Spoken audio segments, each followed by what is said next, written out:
Welcome to the online tour by Main Story Gallery. The painting we have here was done by Rembrandt. He was born July 15, 1606 in Leiden, South Holland in the Netherlands. He died in Amsterdam on October 4th, 1669. He was an extremely prolific and innovative painter, and he was a well-known 17th century Baroque style artist.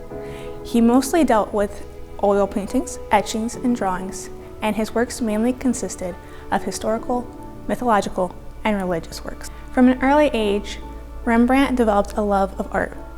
By age 14, he was enrolled in art programs in which he studied classical and biblical accounts, which would largely influence his paintings.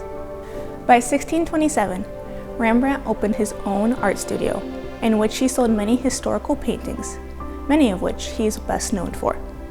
Because of his attention to detail and lighting and angles, he became a well-sought-after artist. He is also well known for his attention to uncompromising realism. In 1633, Rembrandt painted Christ in the Storm on the Sea of Galilee.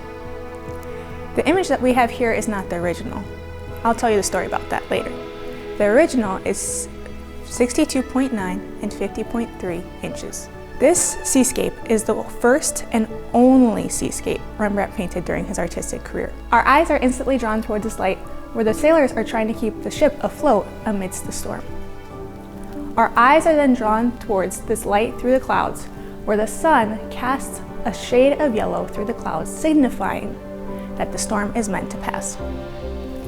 Then, as we continue to look, our eyes are then shifted to the front of the boat, where there is a group of men sitting around Jesus who looks calm and unfazed by the crashing waves.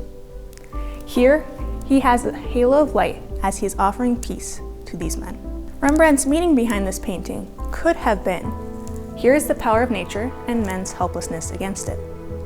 However, if you look closely, there are 14 men in this painting, the 12 apostles, Jesus, and who art historians believe to be a self-portrait of Rembrandt himself. He is right here, looking at the observer, holding onto his cap. By inserting himself into this painting, Rembrandt wanted to affirm the biblical account as being true. And to his observers, he wanted to inspire faith. This painting was loved by all and sought after by many buyers.